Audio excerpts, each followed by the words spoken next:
Guys, അപ്പോൾ ഞാൻ ഇന്നത്തെ ഒരു പെൻസിൽ സ്റ്റാൻഡ് ഉണ്ടാക്കാനാണ് ഗൈസ്. എനിക്കല്ല, എൻ്റെ അനിയത്തിക്ക് വേണ്ടിയിട്ടാണ്. അപ്പം ഓക്ക് വേണ്ടിയിട്ട് ഇതേ ബാധിലുള്ളൊരു കാർഡ്ബോർഡ് എടുത്തിട്ടുണ്ട് കേട്ടോ. ഇത് വെച്ചിട്ടാണ് ഞാൻ ഉണ്ടാക്കുന്നത്. ഇതാണ് എൻ്റെ അനിയത്തി, ഇതാണ് ആദിയ, ആൻഡ് ഞാനാണ് അനവദ്യ അനു. ഓക്കെ, അവളെ സിറ്റു എന്നാണ് വിളിക്കൽ.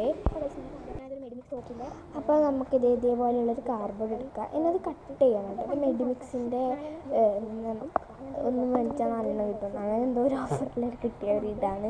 4 മേടിച്ചാൽ 1 കിട്ടും, അങ്ങനെ എന്തോ ഒരു ഇത്. പിന്നെ അപ്പുറത്തെ കയ്യിലുണ്ടോ ഈ സാധനം എന്തോ ഒരു നമ്മളെ വീട്ടിൻ്റെ വയറിംഗ് ഒക്കെ നടക്കുമ്പം എന്തോ ഒരു സാധനം കിട്ടിയതാണ്.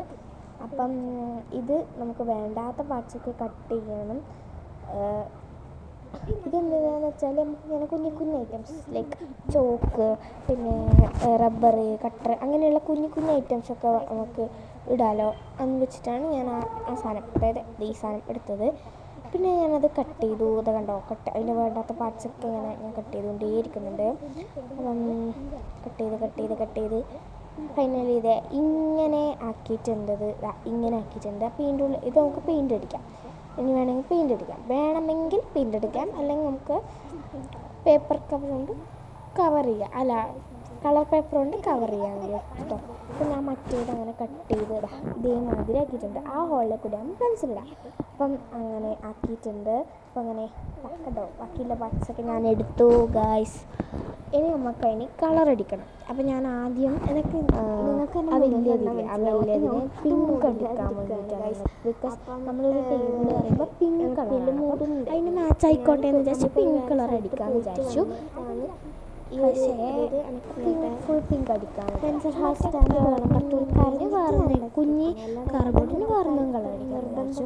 ഞാൻ പിങ്ക് അടിക്കുന്ന സമയത്താണ് സത്യം ഞാൻ അടിച്ച് കഴിഞ്ഞിട്ട് ശരിക്കും പിങ്ക് പറ്റുന്നുണ്ടായിരുന്നില്ല. അത് ഇൻവിസിബിൾ ആയിരുന്നു, അതിൻ്റെ ഉള്ളിലത്തെ റൈറ്റിങ്സ് ഒക്കെ വിസിബിൾ ആയിരുന്നു.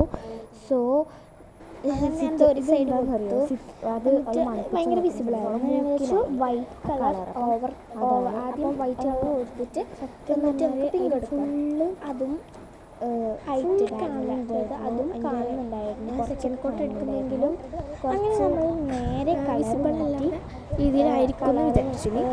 But no guys, red visible ആയിരുന്നു. റെഡ് കളർ ആക്കി ഗൈസ്. അങ്ങനെ റെഡ് കളർ അടിച്ചു. ഞാൻ താഴെ കൊടുക്കാൻ മറന്നു ഇനി ഗൈസ്. റെഡ് കളർ വിസിബിൾ അല്ല അറിയൂല, വിസിബിളൊക്കെയാണ്, എന്നാലും കുറച്ചൊക്കെയാണ് കേട്ടോ ഗൈസ്. അപ്പം ഞാൻ മേലെ കളർ കൊടുക്കാൻ മറന്നതുകൊണ്ട് മേലെ കളർ കൊടുക്കുകയാണ്. വേഗം ഞാൻ കളർ കൊടുത്തു ഗൈസ്. അപ്പോൾ ഗൈസ് റെഡ് ഫുൾ കളർ കൊടുത്ത് ഞാൻ ഉണങ്ങാൻ വെച്ചു. ഇനി നമുക്ക് ബ്ലൂ കൊടുക്കണം, മറ്റേ കുഞ്ഞി അത് കളിക്കണം. അതിന് ബ്ലൂ കളറാണ് കേട്ടോ കൊടുക്കുന്നത്. നമ്മൾ റെഡ് കളർ ചിട്ടുമാണ് കളർ സെറ്റ് ചെയ്യുന്നത്. ബിക്കോസ് അവളുടെ ടേബിളെല്ലാം കിട്ടണം. അതാണ് നല്ല 5 മണി ആയിരുന്നു, പക്ഷേ നല്ല രീതിക്ക് മുതലെടുത്തിട്ടുണ്ട്. ബ്ലൂ കളറിൻ്റെ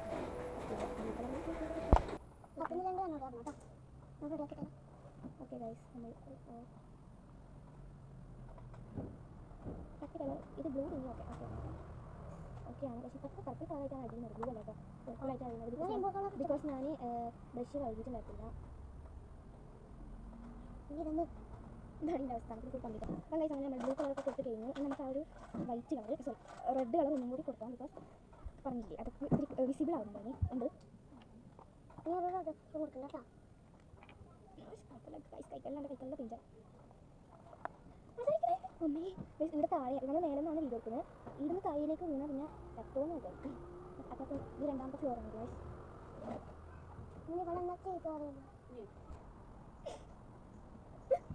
വെച്ചിട്ട് നമ്മൾ കുറേ കോമഡിയൊക്കെ കാണിക്കുന്നുണ്ട്.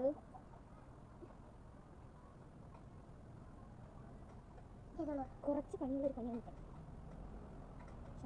എനിക്ക് ഞാൻ ബ്ലൂവിനും കൂടി കളർ കൊടുക്കാമല്ലോ എന്ന് ആലോചിച്ചിട്ടാണ് ഞാനിപ്പോൾ കൊടുക്കുന്നത്. ഇന്ന് റെഡ് അലേർട്ടാണ്, നാളെ എന്താ അവസ്ഥ എന്നല്ല. ഇന്നലെ നല്ല മഴയായിരുന്നു, പക്ഷേ നമുക്ക് ഇന്നലെ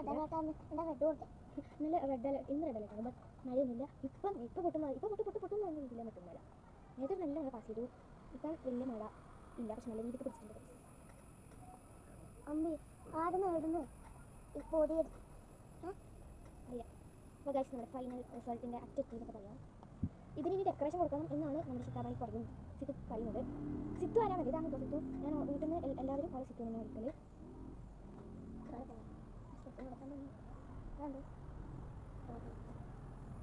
നമ്മൾ കുറച്ച് ഞങ്ങൾ ഇപ്പം നേരെ പുറത്തായിരുന്നു. കുറേ സാധനങ്ങളൊക്കെ മേടിക്കാനുണ്ടായിരുന്നു. അപ്പോൾ നമ്മൾ പുറത്ത് പോയിട്ട് ഇപ്പോൾ വന്നതൊക്കെ അന്നേരമാണ് സിത്തുമായിട്ട് അന്നേരം കുറച്ച് പെൻസിൽസ് വെച്ചിട്ടുണ്ടായിരുന്നു. അപ്പം അതൊക്കെ ഇട്ട് വെക്കാൻ വേണ്ടിയിട്ട് ഇങ്ങനത്തെ ഐറ്റം വേണം എന്ന് പറ്റാനും ഉണ്ടാക്കി കൊടുക്കും. ഗൈസ് നമ്മുടെ ഫൈനൽ റിസൾട്ട് ആയി എന്ന് പറയാം. ഇതാണ് ഐറ്റം. ഇനി ഇതിൻ്റെ ഡെക്കറേഷൻ ചെയ്യണം. ചിത്രം വരക്കണം. നമുക്ക് ഇതിന് രണ്ടിനെ അത് ചിത്രം വരച്ചിട്ട് ഉള്ളിൽ ഏതെങ്കിലും നോക്കാം. നോക്കാം. ഉള്ളിൽ കളർ കൊടുക്കുന്നത് നോക്കാം. ഈ പുറത്ത് ഡിസൈൻ ചെയ്യണം. അങ്ങനെ ഫൈനലി ഞാൻ ബ്ലൂ ഒക്കെ കൊടുത്തു. എന്നിട്ട് ഇതേ അവിടെ നിന്ന് ഒട്ടിച്ച് വെച്ചു ഗൈസ്. ഇതേമാതിരി ഒട്ടിച്ചു. ഈ സമയത്ത് ഇവിടെ ഭയങ്കര അടിയും ബഹളമൊക്കെ ആയിരുന്നു. ബിക്കോസ് ഓക്ക് ഒരു പൂച്ചേനെ വരക്കണം പറഞ്ഞു. അതിൻ്റെ ഉള്ളിൽ അങ്ങനെ ഗൈസ് ഞാൻ പൂച്ചേനെ എടുക്കാം. അപ്പോൾ ഞാൻ പൂച്ച പോലെ ആക്കി തന്നാൽ മതിയില്ലേ. അങ്ങനെയാണ് ഇതേ പൂച്ചേൻ്റെ 2 ചെവിയൊക്കെ കട്ട് ചെയ്യുന്ന ഇതാണ് നിങ്ങളിപ്പോൾ കണ്ടുകൊണ്ടിരിക്കുന്നത്. അപ്പം പൂച്ചയാക്കാനാണ് ഞാൻ നിന്നത്. പക്ഷേ അത് നേരെ റാബിറ്റ് ആയോ എന്നൊരു ഡൗട്ട്. അപ്പോൾ ഞാൻ ഇപ്പോൾ സിത്തുവിനെ വിളിക്കുകയാണ്. സിത്തുവിനെ വിളിച്ചിട്ട് സിത്തുവിൻ്റെ അഭിപ്രായം നോക്കാമല്ലോ. സിത്തു എന്നൊക്കെ ഞാൻ സിത്തുവിനെ വിളിക്കുന്നുണ്ട്. അപ്പം അവളെ എക്സ്പ്രഷൻ എന്താണെന്ന് നമുക്ക് നോക്കാം. അപ്പം അവളുടെ അപ്പുറത്ത് ബാക്കിൽ കാണുന്നുണ്ടല്ലോ നിങ്ങൾക്ക്.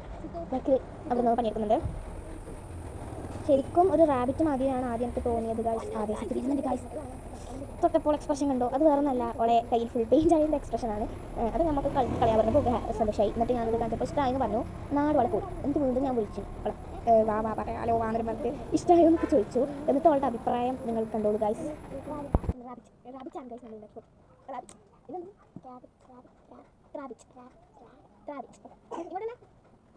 ഇന്നത്തെ വീഡിയോ ഇത്രയേ ഉള്ളൂ.